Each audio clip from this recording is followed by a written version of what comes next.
принес большую пользу в деятельности, вот, административном управлении среди приходов вообще Российской империи мусульман средней полосы. На тот период существовало три муфтията. Это вот, Оренбургское муфтиямское духовное собрание, это центральная часть всего Россию, все приходы подчинялись им. И второе это Крымское духовное управление и Азиатское.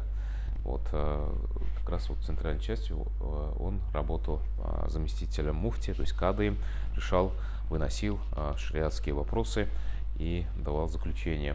За свою успешную деятельность был награжден серебряной и золотой медалью за усердие. И далее его богатые купцы Оренбурга пригласили к себе на работу. Он руководил, был редактором газеты «Вакыт» и издавал журнал «Шура». И этим он известность еще больше получил, так как много писал, публиковал разные рода статьи, книги и одновременно даже какое-то время руководил медресе Хусейния. Но большей частью он стал известным благодаря своей издательской деятельности. Вот этот журнал «Шура» известный, дореволюционный. И он написал большое количество книг, вот, связанных большей частью с историей. Это вот известный труд его «Асар», многотомный. Он где описывал истории жизни, биографии выдающихся деятелей татарского народа. И далее его книги были посвящены этике, мусульманской этике. Это «Тербия ата», «Тербия ана», «Тербия бала», «Насихат», «Шакарли гадаба», «Машхур хатанар», «Машхур идляр». То есть большей части вот нравственными качествами он старался людей воспитывать хорошими примерами. Такие по мусульманской этике хорошие у него были книги. И список его работы очень большой такой, довольно-таки. И случается революция, к власти приходят большевики, и после смерти уже общенародно избранный муфти Галимджана Буруди в 1921 году он умер, знаете, да, во время голода. И Ризаэддина Фахретдина избирают на пост муфтия. Он был на тот период вот вторым человеком по авторитету в Российской империи. И остальное его время уже, жизнь была связана вот до смерти с деятельностью духовного управления. И он уже на тот период особо много чего не смог сделать, потому что это советский период, там они еле-еле сдерживали вот религиозную ситуацию более-менее, чтобы что-то удержать, сохранить хотя бы. А тут все, власть наступает, и мечети сперва стали религию отрицательном духе, да, атеизм распространять, религию подавлять разным образом. Потом уже стали насильно все это закрывать, особенно в 29-30 год, период строительства колхозов. Там уже духовенство уже репрессировало, отправляли в ссылку, дома, имущество отбирали, мечети все закрывали. И вот этот процесс прям буйно им шел по всей стране. И уже Реза Фахретдин, он как бы ярый такой истинный мусульманин, как бы старающийся во благо религии, он уже ничего особо не мог сделать. Как бы такой тяжелый период его жизни попался. Более того, он был хорошим очень семьянином. Вот у него дети, смотрите, тут сейчас, теперь ссылка мешает.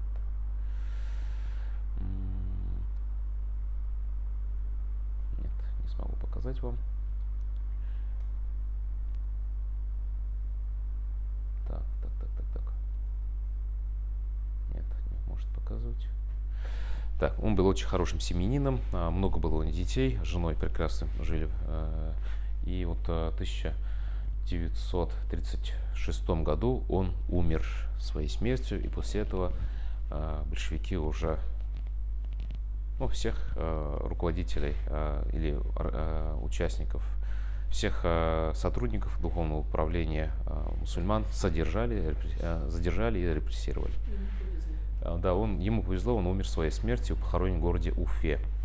Вот, с его именем связано на сегодняшний день улицы есть в каждом, в принципе, крупных городах Татарстана, улица Реза Фахретдина. Есть школа Реза Фахретдина в Альметьевске, есть музей его имени. То есть вот эта личность и сейчас остается таким, ну, известным, популярным среди народа. Один из героев нашей, нашего татарского народа.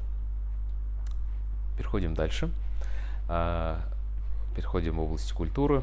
Как видим, история татарского народа богата и культурными деятелями. Это в первую очередь Галяскар Камал, Карим Тинчурин, Абдулла Кариев. Они были основоположниками и способствовали развитию татарского театра. Вы знаете, в 1906 году появилась первая татарская группа «Саяр» труппа, и вот они начали играть разные спектакли, показывать народу. На тот период вообще среди татар театр был таким, ну, на тот период еще татары жили в консервативным образом жизни, они от всего русского себя оберегали и вообще жили своими закрытыми приходами. И вот все, что чуждое татарам, ну, как театр, как оркестр, как какие-то вот оперы, да, ну, то, что вот европейское, чуждое для нашей культуры, традиции, то, что новое, они это не принимали. И вот против этого, получается, выступая против этого, вот молодые исполнители, драматурги начали создавать новые такие пьесы и вот и их ставить населению.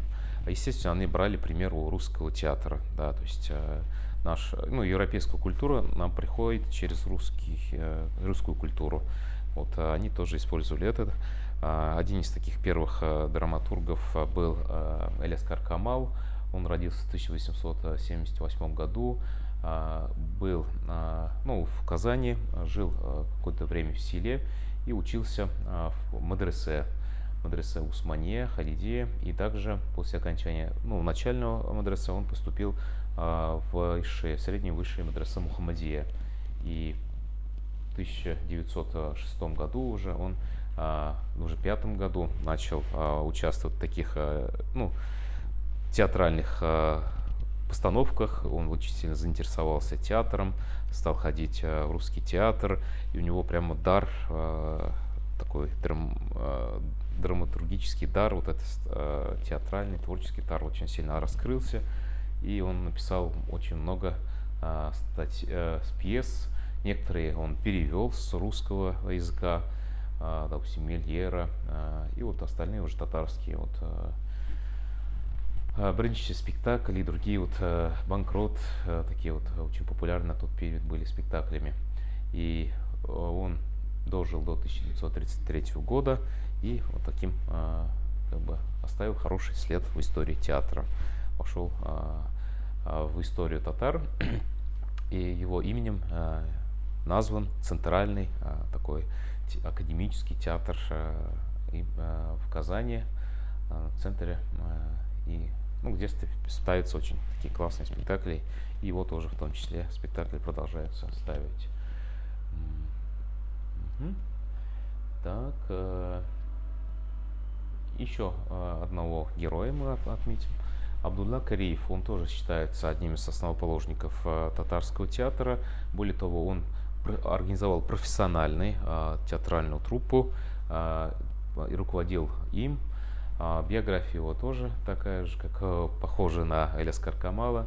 Родился в 1886 году, учился в медресе и стал уже ставить, ну, заинтересовался театральными постановками и стал как артист сам играть и руководить еще театральной группой «Саяр». Они стали по всей стране, по всем деревням выезжать и ставить разного рода спектакли. И этим они вошли как бы в историю театра. Вот это первая театральная труппа. И на сегодняшний день он прожил недолгую жизнь, но все же оставил такой яркий след. И на сегодняшний день его именем назван молодежный театр имени в Казани, в центре Казани, имени Кариева. Хорошие спектакли есть в этом театре, мне нравится.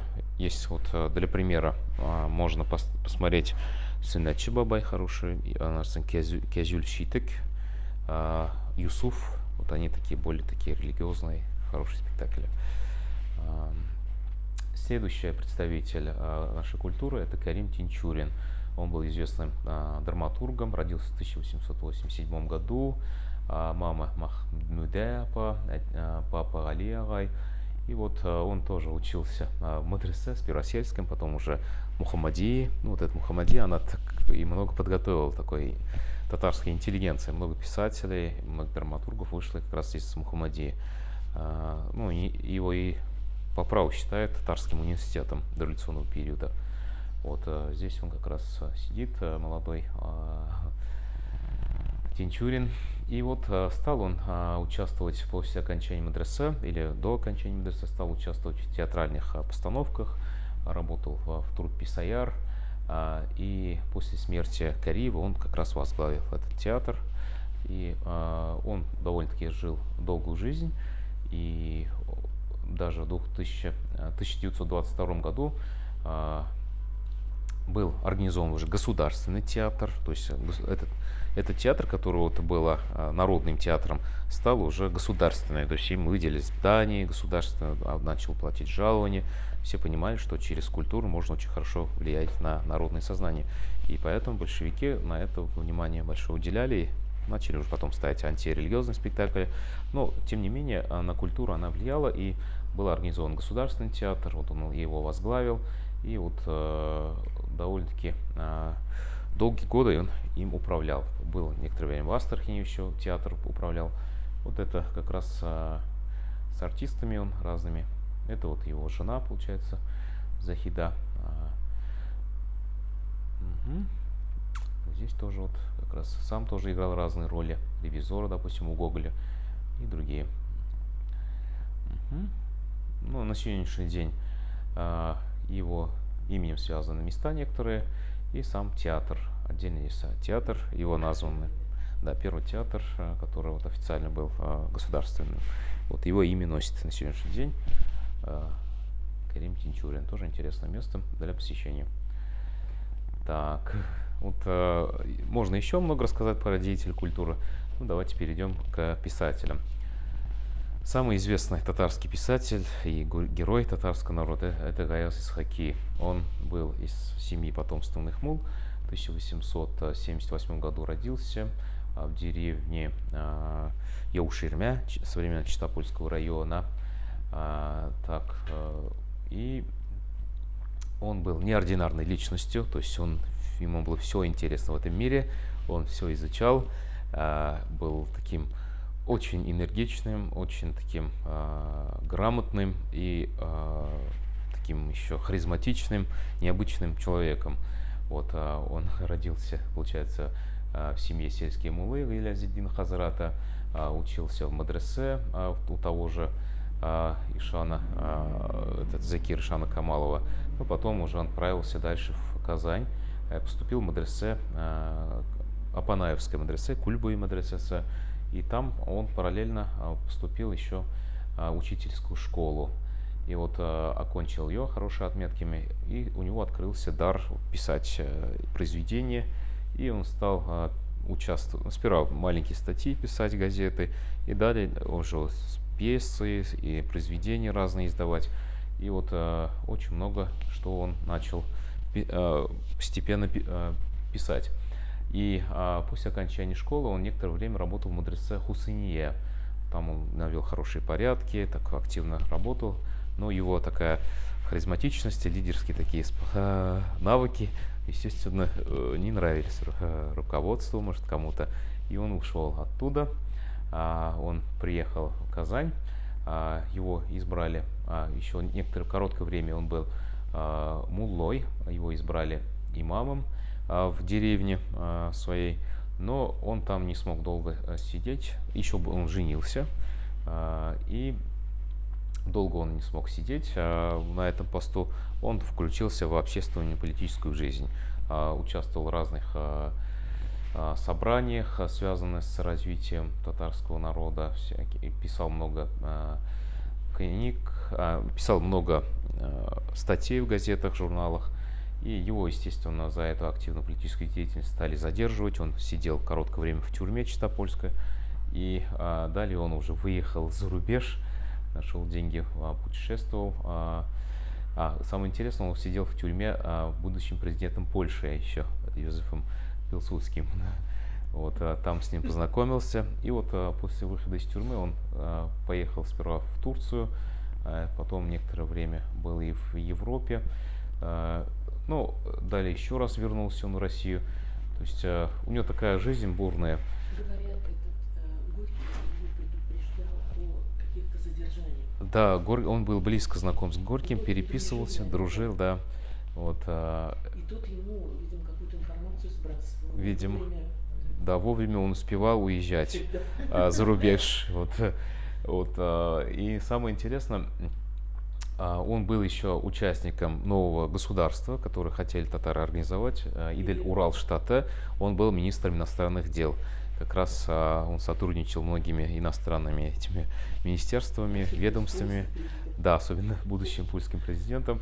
И вот поэтому, это государство не осуществилось, большевики в раннем стадии подавили деятельность этой новой автономии. И он вынужден был уехать за рубеж. Его стали как бы за ним преследовать. Так, с семьей он уехал сперва в Германию, потом сперва Польшу, Германию и другие европейские страны. Он там некоторое время жил, издавал газеты, общался с диаспорой татарской, которая жила тоже на тот период там. И ну, естественно, за ним всегда были слежки, разведка СССР за ним следила, потому что он считался опасным таким элементом для советской власти. И в итоге он последние годы уже жил в Турции, там он работал тоже в издательстве каком-то, общался с разными деятелями культуры, как Юсуф Акчура, Садри Максуди, Закир Валиди, Керим Тинчурин и другие деятелями. Вот про Юсуфа Акчура мы мало говорили, отметим о нем. Он как раз был близким сподвижником Ататюрка на тот период. Вот. Там было несколько ведь татар, да? Да, несколько татар. Вот двое, они были очень, Садри Максуди, Юсуф Акчура, вот они были очень такие близкие на тот период в правительстве в Турецкой Республике на тот период. И умер он в 1954 году в Анкаре. Самое интересное, с семьей у него не сложилось, можно сказать. Жена не выехала за рубеж за ним, а дочь выехала. И вот дочь там вышла замуж, и вот они остались в Стамбуле. Похоронен он в Стамбуле, Эдерен КП, в кладбище. И вот на сегодняшний день есть музей его деревни Яширмя. И также есть с Исхаки связанные улицы Исхаки и другие, памятник. Это вот его произведение. Тут большое количество произведений, большей части проза, вот, и другие. Но самое такое известное считается его произведение. Они и религиозного, и полурелигиозного содержания, но в основном такими нравственными посылами связаны, то есть они такие интересные, очень забавные. Он описывает и быт такими красивыми словами, то есть очень богатая, красивая речь у писателя. Вот у него есть известное произведение «Икиз Зилданса Инкирас», то есть он какой-то предсказывающий какой-то у него роман вышел, не знаю, что будет. Исполнится это его предначертание или не исполнится. То есть он считал, что через 200 лет татары исчезнут из лица земли. Да, по сути, не оправдался его надежды, потому что уже те события, из-за чего исчезнут, они уже произошли, а такого народ живет и развивается, слава Богу. Аллаху ашкар. Следующий писатель, известный татарский, Алимжан Ибрагимов. Он, в отличие от Аяз Исхаки, он с большевиками, скажем так, заодно был. То есть он старался, если Аяз Исхаки, он был упертым как бы человеком своих убеждений, то есть он был противником большевистской идеологии, атеистической пропаганды, то Галимджан Ибрагимов, наоборот, он как бы тоже получил религиозное образование, был таким известным деятелем, учился в Уфе, в Галия. Ну, рано у него появились такие задатки педагогические и писательские, он начал писать, но когда уже становилась советская власть, он старался под них, чтобы, ну, Яракташирга, как это будет, ну, чтобы подстроиться, да. Несмотря на то, что он подстроился, его все равно репрессировал в 1933 году. Как бы тут, ну, такая она власть была, большевистская власть. Первой поры она была такая жесткая, бандитская, скажем так. Там не щадили и не своих, и других. Поэтому... Но, тем не менее, он за свою жизнь успел очень много прекрасных произведений создать. Вот, допустим, ну, самое такое интересное произведение «Табигат балалары», «Алмашуар». То есть это вот такие произведения, которые очень красиво описывают природу и жизнь людей, их отношения между собой. И у него период 1909 года был связан с Казанью, он здесь творил и писал свои основные произведения. И много было у него друзей, и он много писал в литературном журнале свои эти произведения, жил некоторое время в Киеве, преподавал, ну, потом вернулся снова в Казань и был очень близким Муллануру Вахитову и вошел в большевистскую партию. И, ну, в итоге был деятелем государственным на тот период, получил даже Герой труда, такой этот удостоен званием, но в 1933 году был расстрелян. Его вот произведение, 8 томов, это много-много тут интересных пьес, еще что, лирических, что у него там очень много. Но в основном он писал прозу, то есть связан прозой. Вот. Так. Еще у нас один был. Сейчас. Так. Я хотел бы вам отметить про еще один государственный деятель, известный общественный и религиозный деятель. Это Атласи, Мифтахуддин Атласи. Хади Атласи Мифтахуддинович. Еще один известный татарский герой – это Хади Атласи. Вот он, видите, сидит впереди, среди депутатов Государственной Думы. Нович Хади Атласи. Этот выдающий деятель родился в современной Держановском районе современного Татарстана. И в семье имама окончил мадресе Буинское и работал там. И далее его направили в Альметьевск. И вот там он стал имамом и руководителем мадресе. За свою прекрасную деятельность он стал известным среди народа, популярным среди народа. И его избрали депутатом Государственной Думы. Он был дважды депутатом, и в итоге он еще он писал такие произведения, связанные с историей татар. Самое известное его произведение – это «История Казанского ханства», «Сибирского ханства». И еще он написал ряд таких исторических очерков, которые тоже стали популярными среди народа. Он некоторое время, так, про его жизнь еще сказать. В 1937 году он был репрессирован, как все остальные. Жил в Мензелинске, в городе Мензелинске, работал педагогом даже, был близко к многим общественным религиозным деятелям того времени, был прекрасным семьянином и в период репрессий был расстрелян в Казани, и могила неизвестна. Ну, считается в Арском кладбище, в общей могиле. Вот такой вот деятель. На его именем связана на сегодняшний день улица Казани. И, ну, есть такие памятные знаки, эти ходы атласы. Так. Мгм. Среди еще известных татарских деятелей мы можем ответить